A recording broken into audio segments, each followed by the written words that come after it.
A very good morning to everyone. Welcome back at BBVN online classes. After the our oral test, we have restart our online classes. And before starting the oral test, अपन ने discuss किया था formation stages of the company की formation process को अपन discuss कर रहे थे। तो formation stages के अंदर पहला स्टेज अपन ने पढ़ा था अपन ने प्रमोशन स्टेज का। एक बार फटाफट अपन उसको रिकॉल कर लेते हैं कि प्रमोशन स्टेजेस होता क्या है। प्रमोशन स्टेज के अंदर अपन ने ये कहा था कि when an idea of business is generated, कि जब कोई बिजनेस स्टार्ट करने का आइडिया जनरेट होता है, आइडिया आता है कि भी अपने को बिजनेस करना है, वहाँ से लेकर उसको इनकॉर्पोरेट यानी कि रजिस्ट्रार की ऑफिस से रजिस्ट्रेशन सर्टिफिकेट लेने तक की प्रोसेस के पहले से बिफोर से तक उसको अपन ने प्रमोशन स्टेज में डाला था। प्रमोशन स्टेज के अंदर अपन ने बात क्या करी थी कि आइडिया जनरेट हुआ, उस आइडिया को अपन ने फिजिकली उसको अपन ने अप्लाई करने के बारे में डिस्कस किया, डायरेक्टर्स को अपॉइंट किए थे। डायरेक्टर्स को अपॉइंट करने के बाद में अपन ने फिजिकल उसको वेरीफाइड किया था कि भाई जिस लोकेलिटी में, जिस एरिया के अंदर अपन उस बिजनेस को स्टार्ट करना चाहते हैं, उस जिस कंपनी को अपन स्टार्ट करना चाहते हैं, क्या वहाँ पर वो कंडीशंस इकोनॉमिकली अपने फेवर में हैं कि हम जो बिजनेस स्टार्ट कर रहे हैं वो अपने को प्रॉफिटेबल कंडीशन देगा, क्या वहाँ पर जो रिसोर्सेज अवेलेबल हैं प्रॉपर तरीके से, क्या वो अपने को इजीली अवेलेबल हो जाते हैं क्या। तो ये सारी चीज़ें अपन ने प्रमोशन स्टेज के अंदर चेक कर ली थी, उसकी अपन ने स्टडी कर ली थी। अब अपन बात करते हैं इनकॉर्पोरेशन स्टेज की। Incorporation stage is the second stage of the formation process of the company के फॉर्मेशन की सेकेंड स्टेज आ जाती है इनकॉर्पोरेशन स्टेज।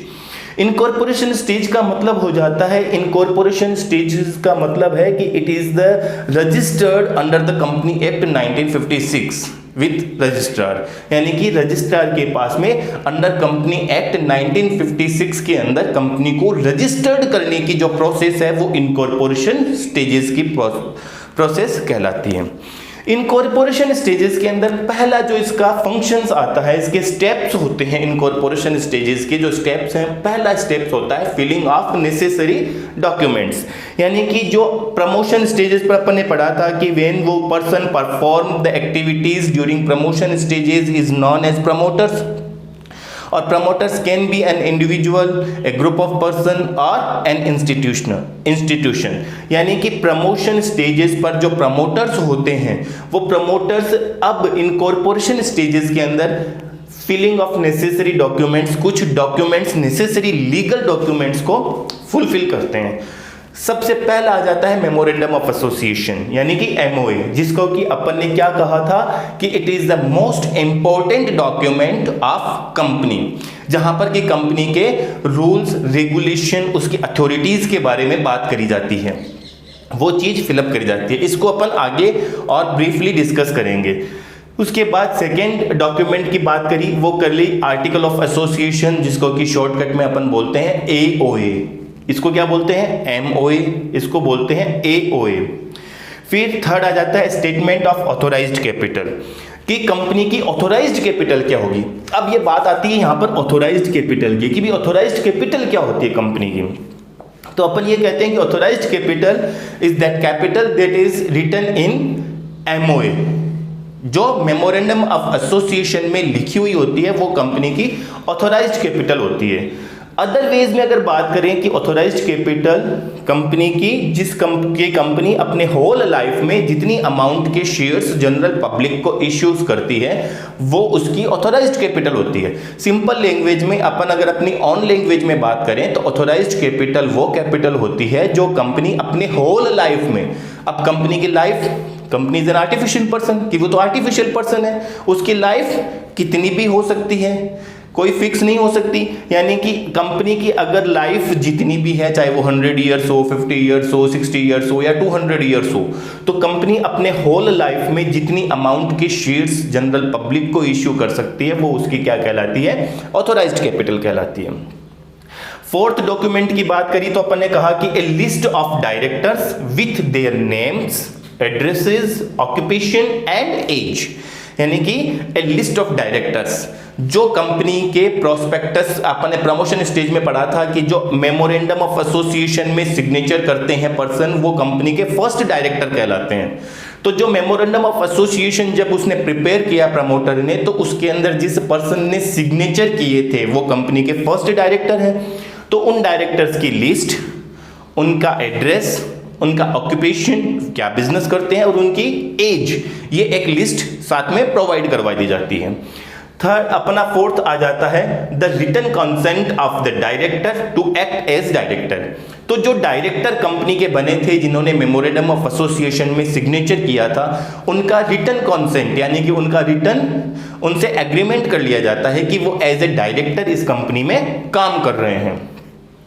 फोर्थ आ जाता है notice of the address of the registered office of the company, कि company का जो रजिस्टर्ड ऑफिस होगा, यानी कि जो कंपनी की हेड ऑफिस होगी, उसके रजिस्टर्ड ऑफिस के एड्रेस से रिलेटेड नोटिस इशू कर दिया जाता है। सेवंथ आ जाता है ए statement declaration, A statutory declaration stating that all the formalities regarding formation duly completed.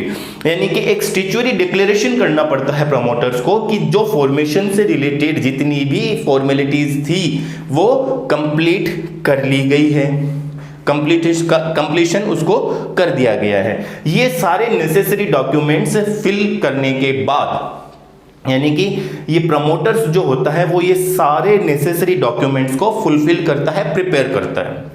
अब इसका सेकेंड स्टेप की बात करी तो अपन ने कहा पेमेंट ऑफ फीस, यानी कि after the preparation of necessary documents along with documents promoters deposited prescribed fees of registration with the registrar office.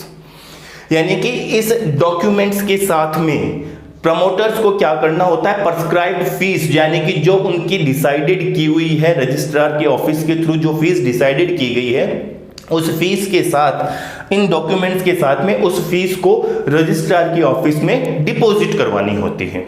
Second step है, यानी कि फीस डिपॉजिट करवा दी रजिस्ट्रार के पास में कि साहब हमारे को ये हमारी कंपनी का प्रमोशन स्टेजेस कंप्लीट करने के बाद में इनकॉर्पोरेशन स्टेज की बात करें तो कि साहब हमने ये डॉक्यूमेंट प्रिपेयर कर लिए, ये प्रोसेस के अंदर रजिस्ट्रार के पास में फीस डिपॉजिट करा दी जाती है।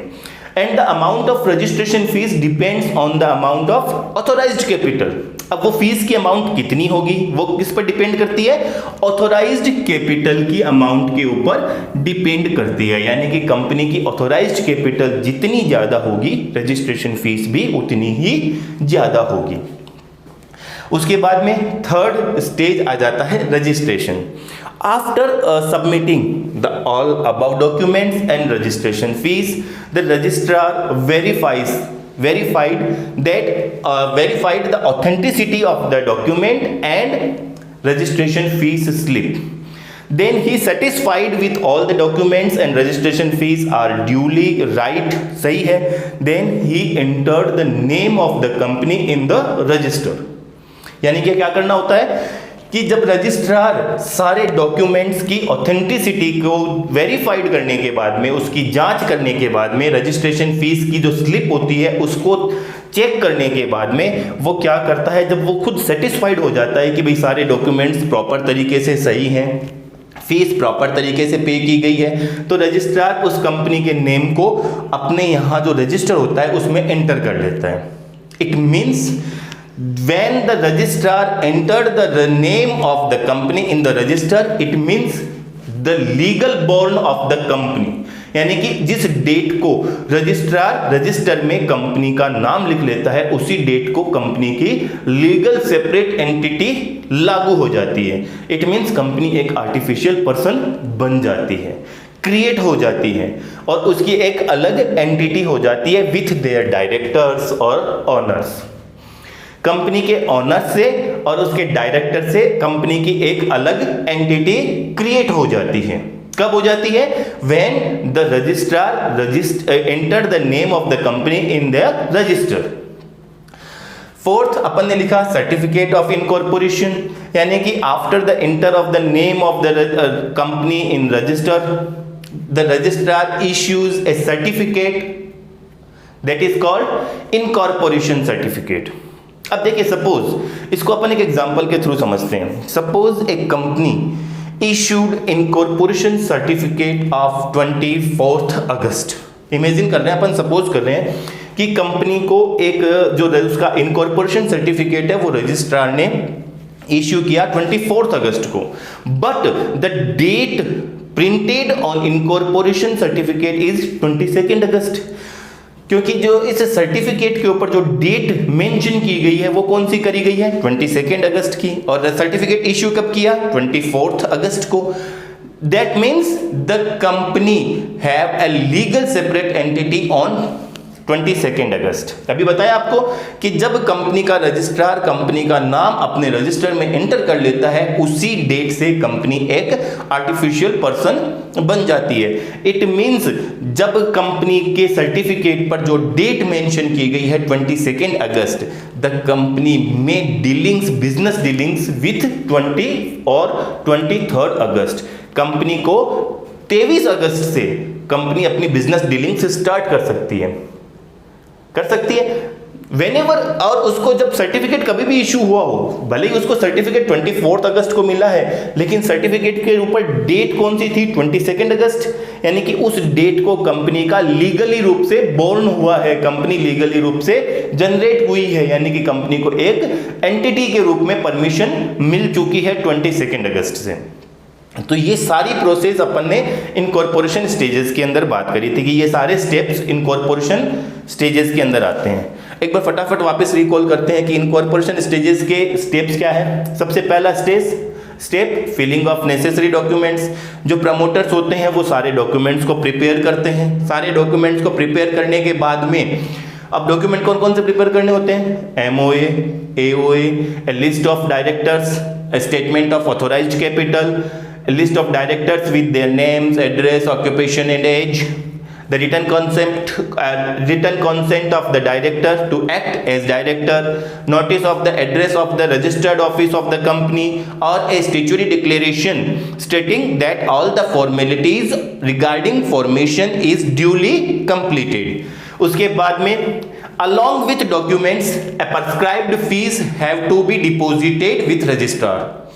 जो प्रिस्क्राइब्ड फीस होती है वो अलोंग विथ डॉक्यूमेंट्स के साथ में रजिस्ट्रार के ऑफिस में डिपॉजिट करवा दी जाती है। और ये जो प्रिस्क्राइब्ड फीस होती है depends on the amount of authorised capital.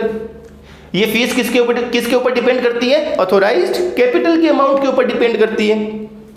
After the payment of registration fees, the registrar verifies all the authenticity of the document and the registration fees slip, और उसके बाद में then he satisfied that the all document are all clear and the registration fees is deposited, the registrar entered the name of the company in their register।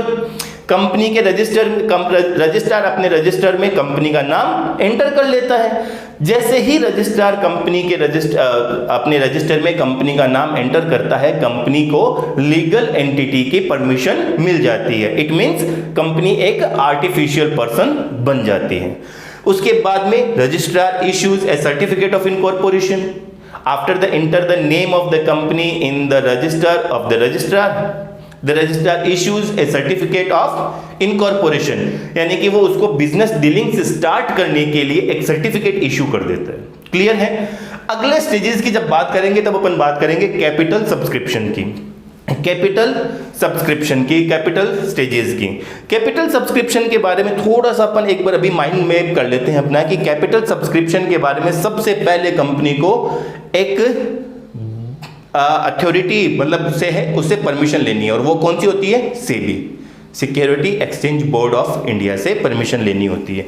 After the getting permission of SEBI the company issues A prospectus. Company prospectus issue करती है। Prospectus issue करने का मतलब है company invite करती है general public को to subscribe और टू परचेज देयर शेयर्स। फिर मिनिमम सब्सक्रिप्शन की बात करेंगे। मिनिमम सब्सक्रिप्शन के बाद में अपन अलॉटमेंट की बात करेंगे, और अलॉटमेंट के बाद में अपन अगले स्टेजेस की बात करेंगे। क्लियर है। तो तब तक अगली ऑनलाइन क्लास के अंदर जब अपन कैपिटल सब्सक्रिप्शन की बात करेंगे तब तक आपको इस स्टेज को, जो इनकॉर्पोरेशन स्टेज है, इसके स्टेप्स को रिकॉल करना है, रिवाइज करना है। इसके साथ में ही जो अपन ने प्रीवियस में पढ़ा था प्रमोशन स्टेज, आपको दोबारा उसको एक बार रिकॉल करना है, प्रमोशन स्टेज और इनकॉर्पोरेशन स्टेजेस को। Thank you.